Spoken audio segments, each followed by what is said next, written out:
Awesome to be in the presence of God. Amen. Good to see everyone's faces. Thank God for my lovely wife. Amen. Pastor Kennedy. Amen. Glory to Him. My supporter, my helper. Amen. Thank God for where I ministry. Amen. That was so lovely. Amen. Glory to Him.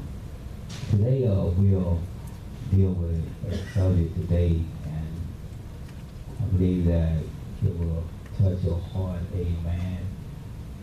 I always say God always deal with me in different ways and different things. So I'm about to tell you my story. Amen. How He deal with me, and hopefully he'll help someone today. Amen. And we go through many things in life, and we face a lot of things in life, and sometimes we try to figure those things out. And sometimes those things get the best of us. Amen. I don't know about you, sometimes He get the best of me. Amen. But I still come out on the right side. I still come on the side of God and still want to praise Him. Amen. But sometimes He get the best of us, and sometimes things hurt. Amen. And we try to get over it, but sometimes it lingers sometimes. But I'd like to thank God for what He's doing in my life, and my testimony is I always tell myself, keep on living. Just keep on living. Amen. Amen. Just keep on living. Amen. And I say that because we have to keep on living regardless of what we're facing or what we are going through. We still have to keep living for Christ. Amen. And everything I say, I always try to relate it to Christ. Amen. Most people I have a conversation with, say, what you talking about? I said, I'm a Christian. I should be talking about Christ. Amen. So that's what I'm talking about. If I don't say Christ, I'm still talking about Jesus because He is in my life. Amen. And that's what we have to look at, and that's what we have to face, that we are living for Christ. And some things just don't happen to you. I don't care how much you try to prevent it, some things just don't happen because you know Christ. And this is what my story this morning about. Some of the things that we face is not our own. Amen. And some of the things that we do is not our own. Because if we could change it, we would. But we just can't change it. It just happened. But Jesus is there to help us through it. He'll help us through all of it. Amen. Because He is a keeper. Amen. Amen. And the title for this body this morning is God doesn't give you knowledge or the unknown to you for you to change your attitude. Amen. This is talking about Christians. Amen. Because we have to have the attitude of Christianity. So when we attain knowledge, it's not that we change our attitude for being not Christian. We don't change our attitude of trying to be something else. Because what God has made you, that's what you have to perform in. And I guarantee you, if you perform in what God has made you, it'll work out just fine. Even though that you're performing what God made you in, you still got to go through some stuff. But the stuff can change you for what God has made you.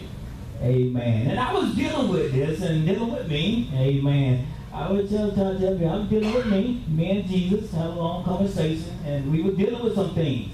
I don't know about you, how I deal with some things with Jesus. Because sometimes you have to deal with those things with Jesus because He's the one with the answers.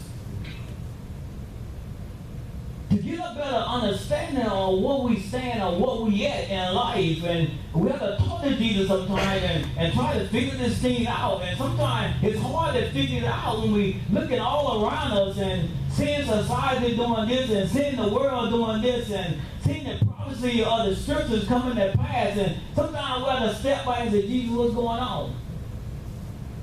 And dealing with this, He gives us the knowledge and the understanding of the unknown thing, not that we might change our life or change our way. We want to stay the same in Christ Jesus. We don't want to change our attitude. Oh, this, I got mad too. Somebody just tell the neighbor, I got mad too. Amen. Amen. There's so much joy. That's a good spirit this morning. I'm not trying to wrestle anything, amen. How much wrestle sometimes we in the spirit? We just be wrestling. We be trying to break through, but we be wrestling. But when you get a present that is easy to work in, it's good. And I wanted to show you a side of the disciple that you probably have seen and you probably have not seen. They had to deal with a bunch of dilemma that I don't think that I could deal with it, but they deal with it. And they deal with it for 3 years. Many times, Jesus announced to them that they were going to fail. I really know when somebody tells you you're going to fail. It's sort of hard to deal with it. Now, that's not me. That's not me. But when it happened, Jesus always come back and encourage you. But it's got to happen. And sometimes the thing that you think that you can change, you just can't change it. We'll be dealing in the book of Matthew in the 26th chapter. And then John, the 20th chapter. And we want to deal with it this morning. Start at verse 21. Amen. Verse 21. Hallelujah. It says, and as they did eat, he said, verily I say unto you, that one of you shall betray me. Amen. Tell your neighbor, one of you can betray Jesus. And you can't even change it. Because it's Jesus that prophesied it. And you can imagine on the side of the disciple, when they said they was follow Jesus, in first of Matthew, they said, Jesus just walked by, encouraged them, said, follow me. And you can imagine how Jesus would know them by now. And Jesus came to them and said, one of you all gonna betray me. How many of know sometimes we can be with somebody for so long and doing so much for Jesus, and that small voice come to you and say, you gonna betray me. And I can feel like the disciples, how they felt, and they dealt with this. This a hurting feeling. Jesus came and said this. Nobody else came and said it. He said, one of you all gonna betray me. Jesus, I've been with you for 3 years. I've been with you for 10 years. You gonna tell me that I'm now in my life I'm gonna betray you? That's a hurting feeling, ain't it? What I've been doing? He said, one of you all will betray me. He said, I saw you fed the 5,000. I saw you fed the 3,000. I saw you heal the man that was lame and made the blind see. I saw all this. How am I supposed to betray something like that? But one of you all won't betray me. And then, but gets it. He did it over a meal. You know, somebody has something that they want to tell you. They always put you in a meal setting and tell you. And Jesus sat him down and told him that one of y'all going to betray me. Could it be possible Jesus trying to get them to understand that one of y'all going to betray me? But then they looked about and they asked a question, who is going to betray you?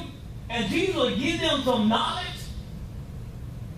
How many times that we are in the midst of some good conversation or good word, and the knowledge is going forward, it just goes out our head. And he tells them the truth.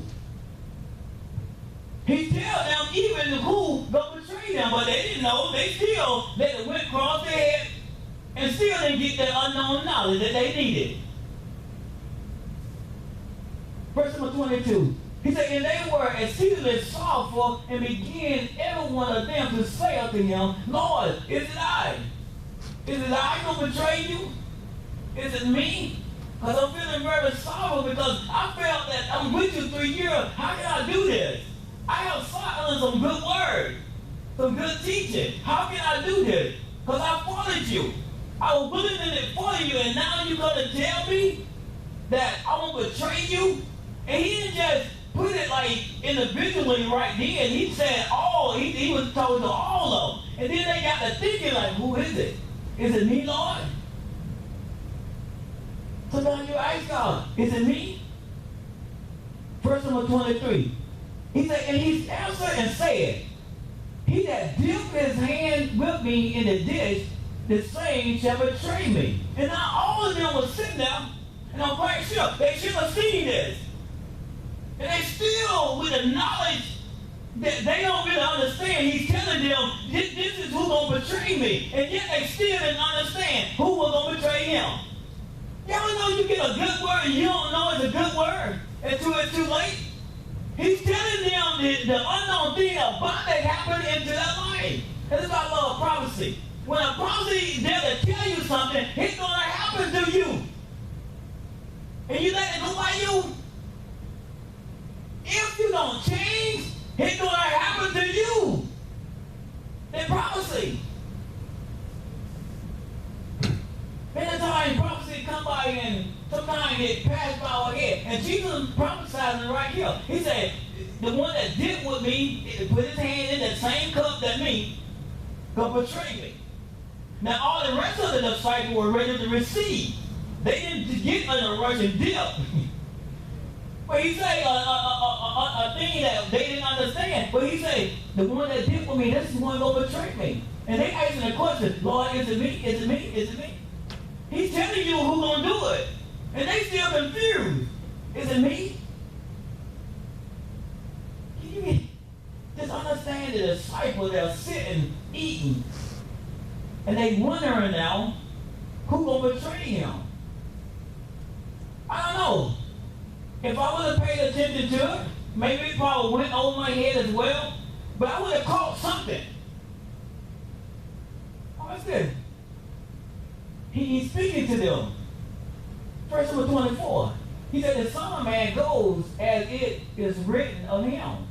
But woe unto that man by whom the Son of Man is betrayed. It has been good for that man if he had not been born. Then Judas, which betrayed him, answered and said, Master, is it I? He said unto him, Thou hast said. And that's the only one he spoke to. He was giving them knowledge that they need to know that this is the one that gonna betray me.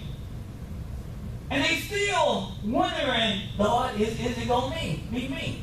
Y'all ever notice that how Christian folks do sometimes? They put something heavy on them and just lay it on top of them and try to figure the thing out. But Jesus is saying that you're all right, you're okay. It's not you. But then he give you an answer, you don't really know his answer. You know when the person that's looking for a healing and Jesus already said you're healed and they still looking for it? Still searching. Then they're trying to find Jesus in it, and Jesus said, I'm with you, Lord, always. To the uttermost parts of the world. He said, I'm with you. And then they still trying to find Jesus. He's there. If you got the Holy Ghost, he's there. By mistake, we're still looking for Jesus. If you got the Holy Ghost, he's there. I guarantee he's there. But sometimes you don't know that we have the information, the knowledge that we need, but sometimes we let it slip past by us and we try to figure something else out. He was telling the disciple, the one that did with me, go betray me. And they didn't have the confidence enough that he was telling them, laying it out to them, this is the one going to betray me. And no, it was better for him not to be born. And I imagine how Judas felt. And then he dipped his hand in the cup, and he had he didn't even know what happened. Ever seen a person like that? He didn't want to dip his hand in the cup, and he told him, whoever dipped his hand in the cup with me, gonna betray me. And Judas still sat there like, yeah, it's not me. And then he told him, it's you.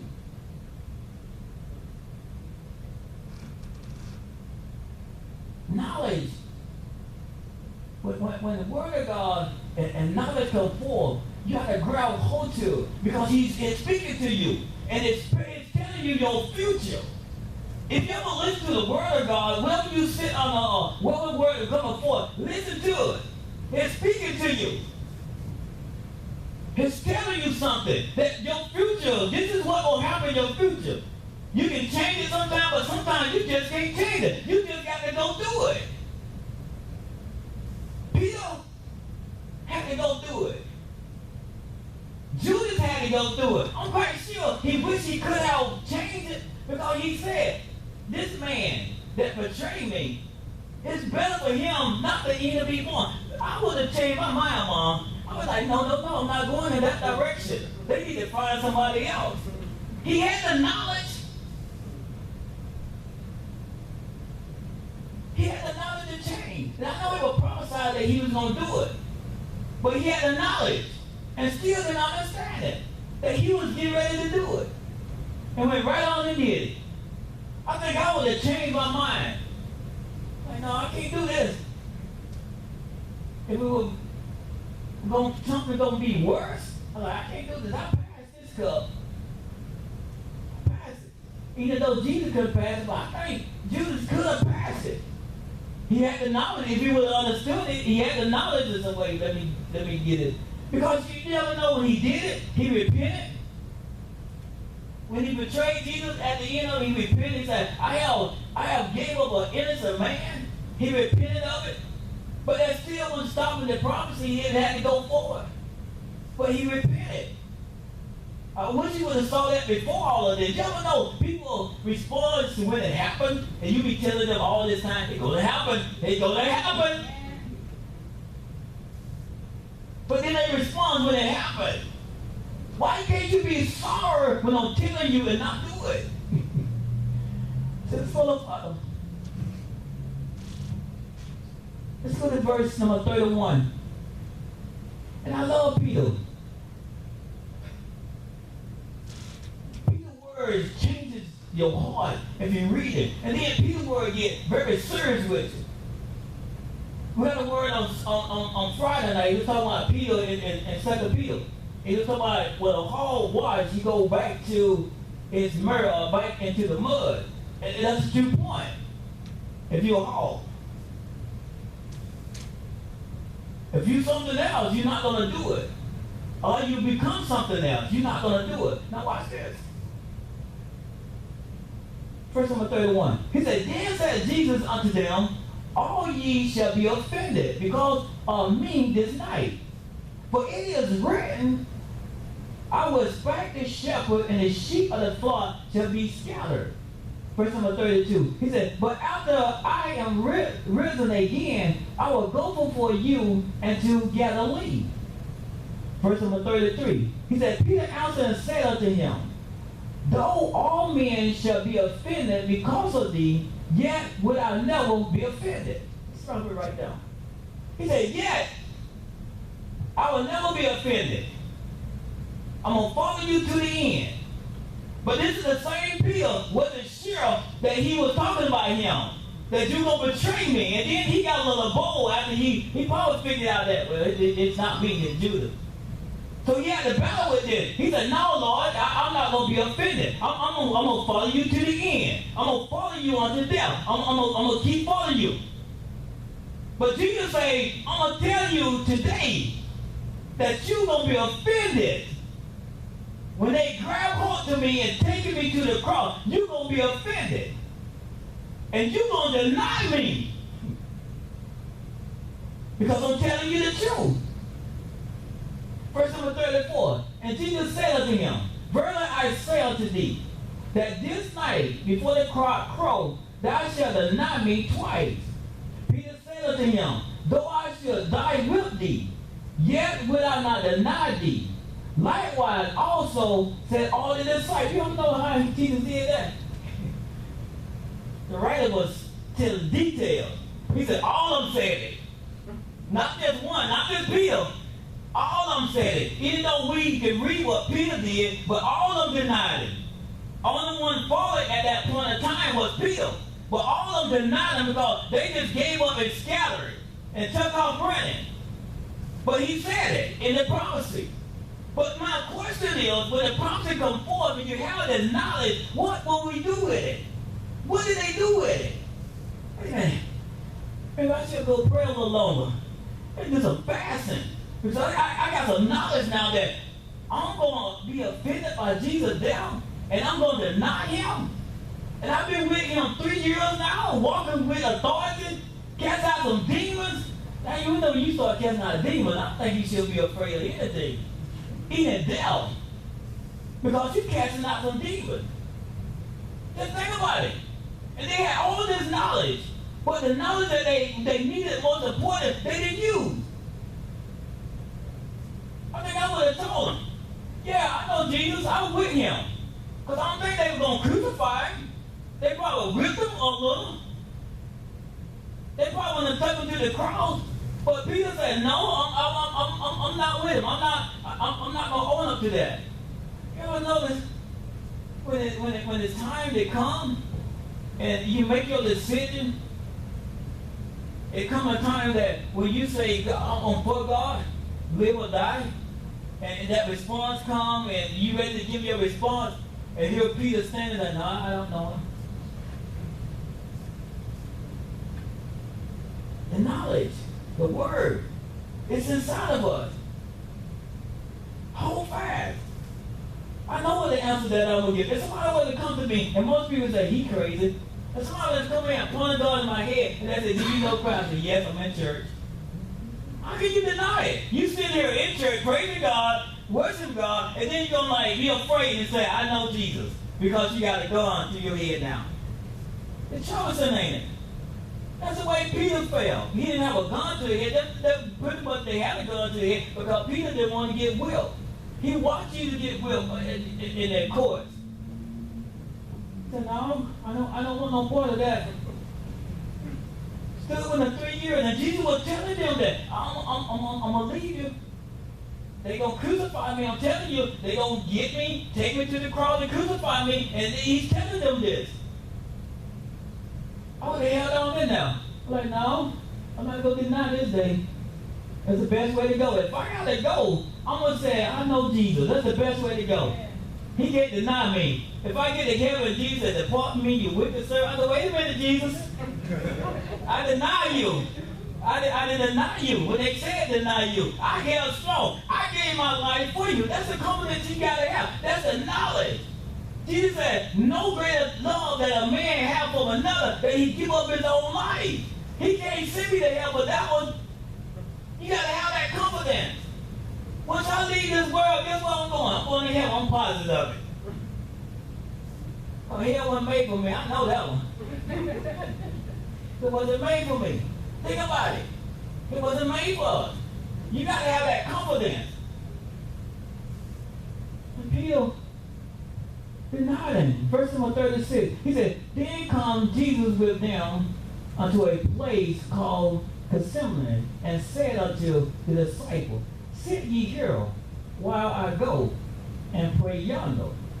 And he took with him Peter and the two sons of Zebedee, and began to be sorrowful and very heavy.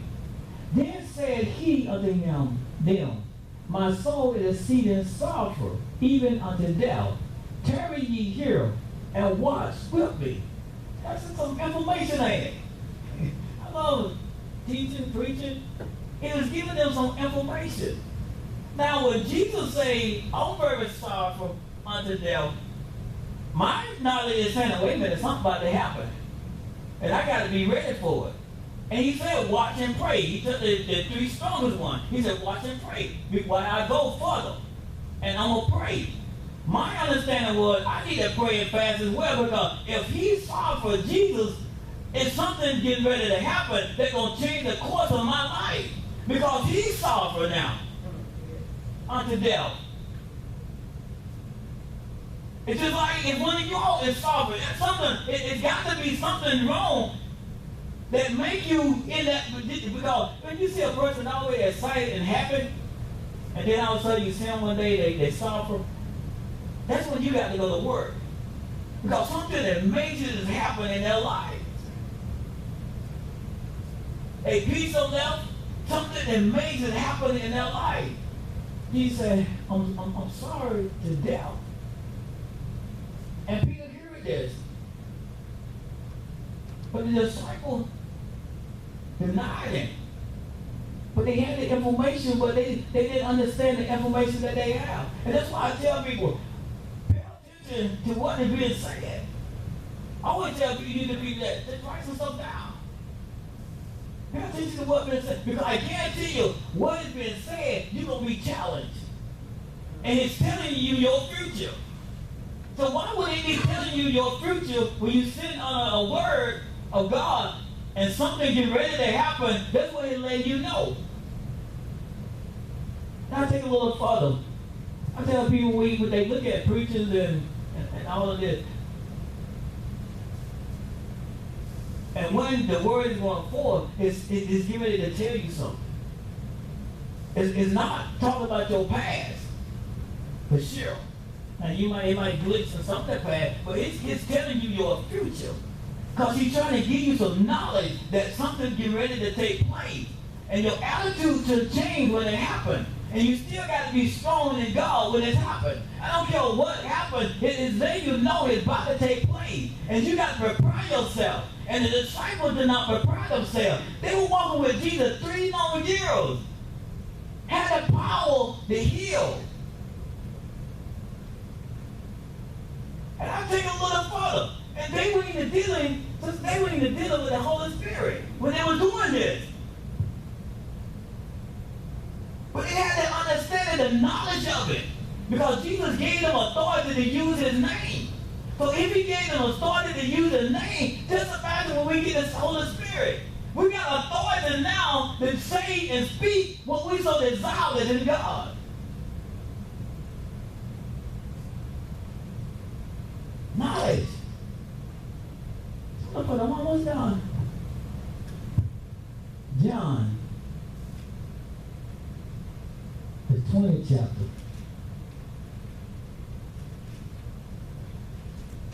Now know this. Because Jesus stood with them 3 years. But that's a hard thing. That's a hard person to teach, sisters. That's a hard person to teach you, ain't it? Why this? They were with him 3 years. I can imagine Jesus teaching them. And he got some knowledge. Because he's God. And God told him that they're going to betray you. He's going to betray you. He's going to deny you. And you still got to teach them. You knowing this, that they're going to deny you. They're going to be scattered. But you still got to teach them.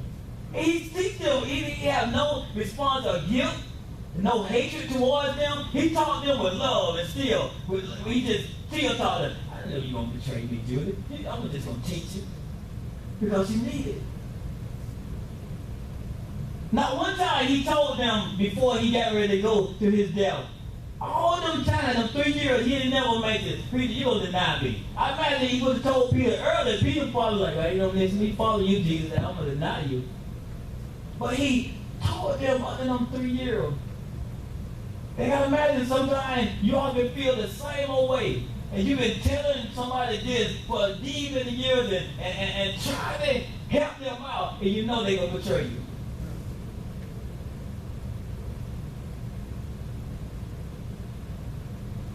And you wonder how you can get them to do what you want. But you know they still going to betray you. You ever know that your friend comes to you? I always well deal with ladies. That's okay. And you know the ladies always say, I knew she was going to do it. She said, I knew she was going to do it. She's my friend. I knew she was going to do it. Well, you know she was going to do it. Why are you mad with her? And that's what Jesus was trying to get us to understand. He knew that they were going to betray him, but he didn't get mad with them. He still taught them. Well, his knowledge that you got, but yet you still find yourself mad with him. And you know she was going to do it. We leave that alone. Let's go a little further. Thank you, Jesus. Pastor Kennedy. Thank you, Jesus.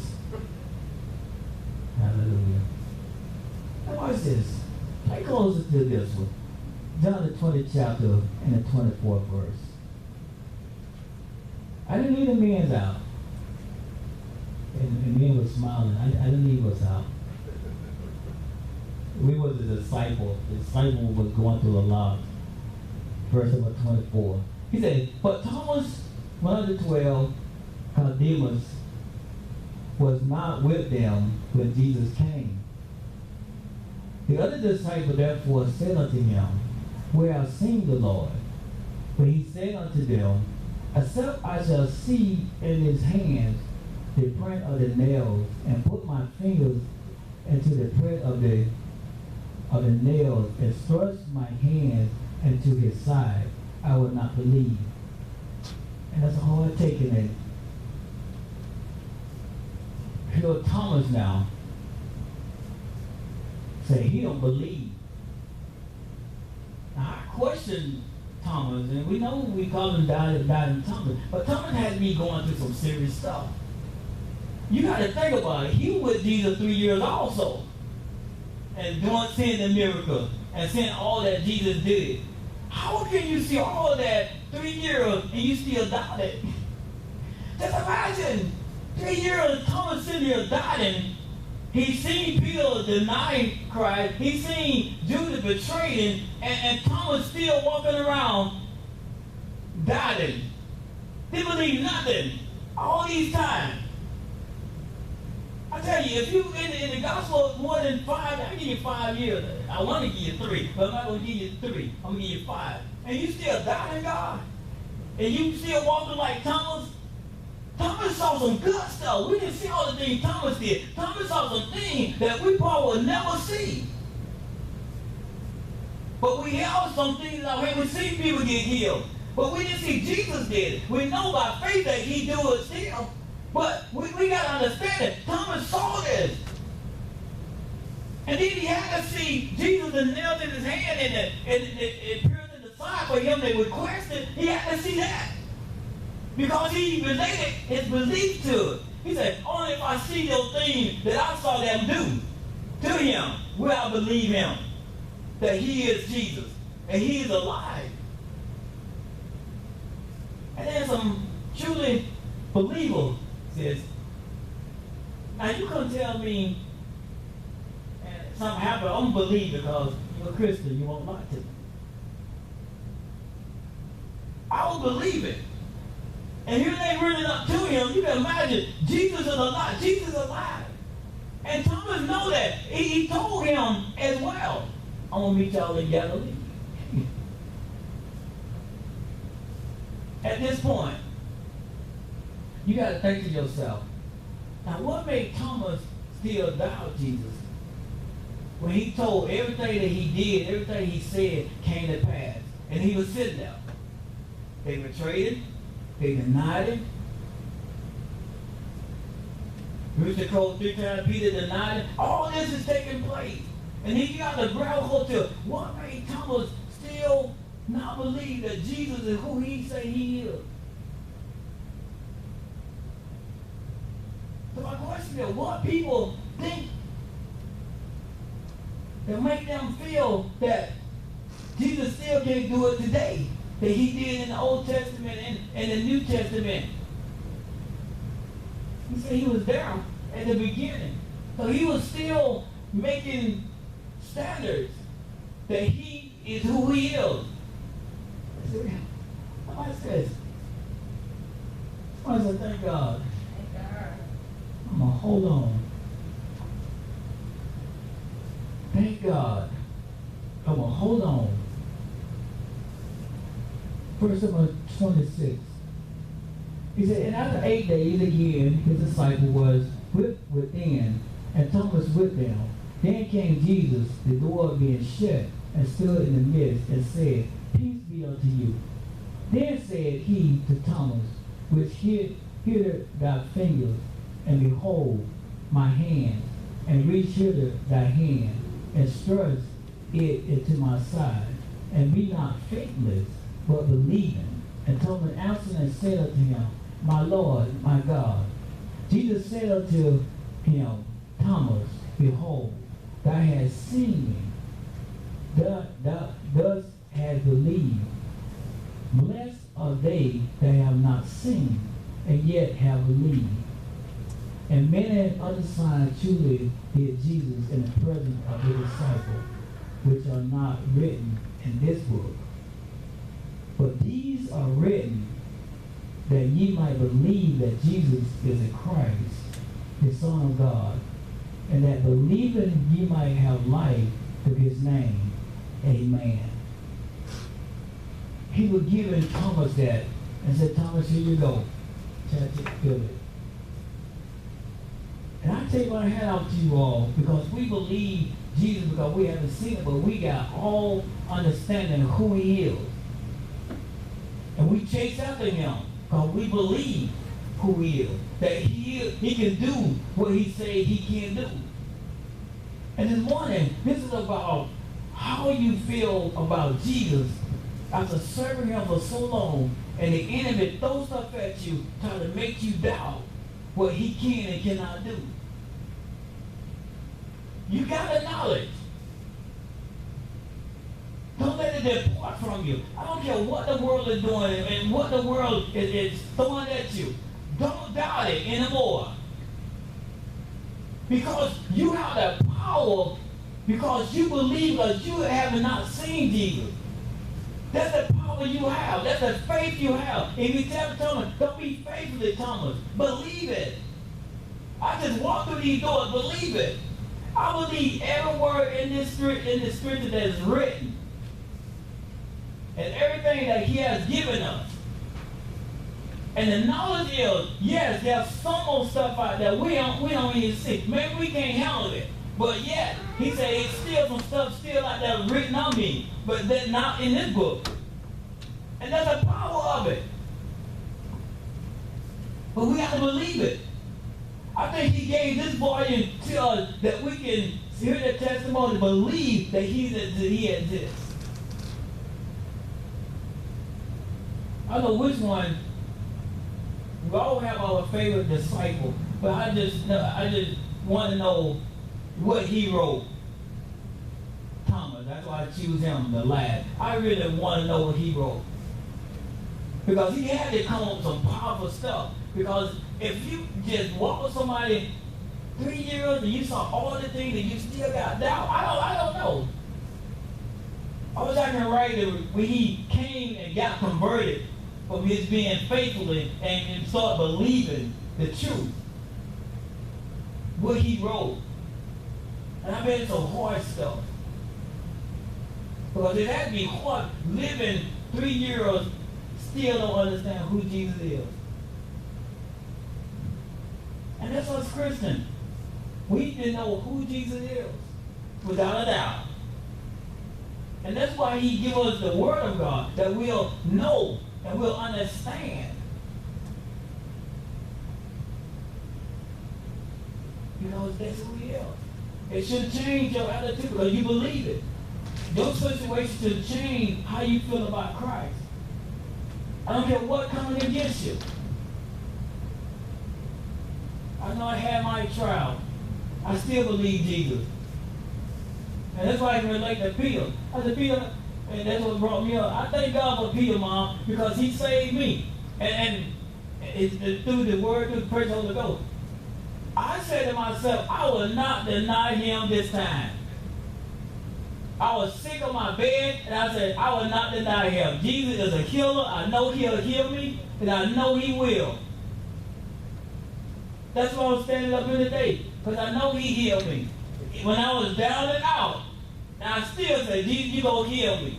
If I got to go, Jesus, and this cup can't pass for me, I let it be. I just couldn't deny him, because after reading Peter and all of them, it's time for when you got the knowledge and what you can't and don't want to be like the disciples when they did the little 3 years they had. We ain't seen none of that, but we just believe. I believe it. I've came in many contact with people that think Jesus is a myth. I have seen some that they say he was just a prophet. I've seen some that they just want to serve God. But you got to believe Jesus. You got to be on him, through him. Because that's the only way that we can be saved is through him. That's the only way. And when I was reading this and God was dealing with me, I said, God, help me not to deny you. Help me not to make a statement. And I'll show you, I come to the close, I'll give you a testimony. And I was working last night. It's not for you all to feel sad for me, but you can feel sad for me if you want to. And I did y'all this morning. And God began to show some stuff to me.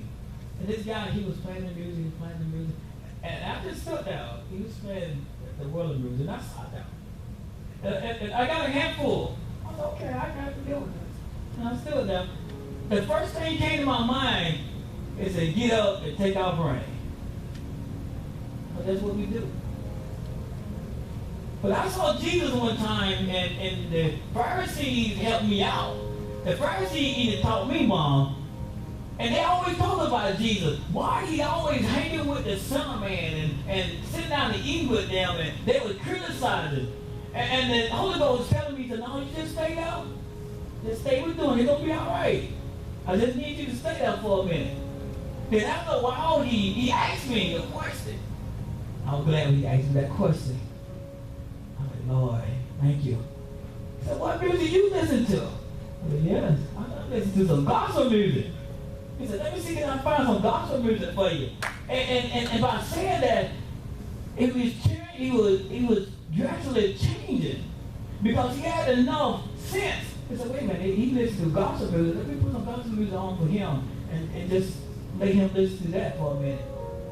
And then, when he got done with that, I got up and said, okay, I want to see you later, man. I just got up and walked away. And when I went to my vehicle, I said, God, I said, forgive me. Because we so quick to get out of a situation that God wants us in. And when it was done, and that's why I say something's going to take place that you can't change. And something you're going to take place, you can't change it. But God wants us to understand, he got us there for a reason. And I know sometimes it's hard. But he got us there. He made us. He did got us the knowledge that we can get through it. Even when we're battling with spiritual weapons, he gave us the knowledge and understanding that we can get through it because we got the authority and the power to. And he said he was sorrowful. I imagine some situations that you were in, you don't want to be in. It brought you that sorrowfulness. Jesus said when he knew he was going to the cross and he felt sorrow when he was going to pray, he said, y'all stay here. My spirit was heavy. And he felt sorry because the cup that he had to bear. Some of you all got cups and you might be tired.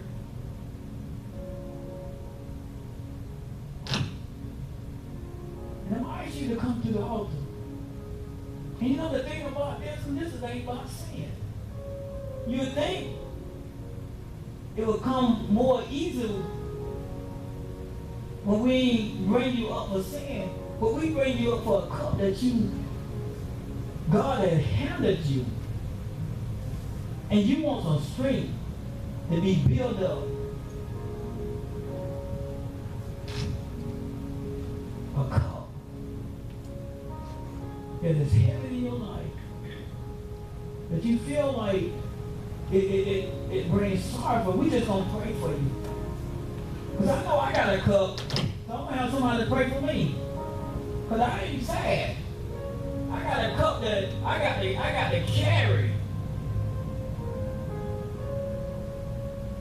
And then make it so bad when the cup is full, seem like God just dumped it off and it's empty again. And I still got to let that cup be filled again with something that I got to carry.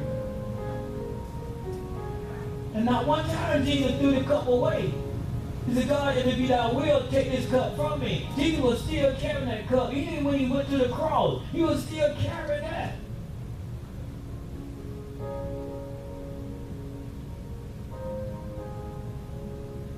So the information that he was giving you this morning, somebody might have the cup of believing.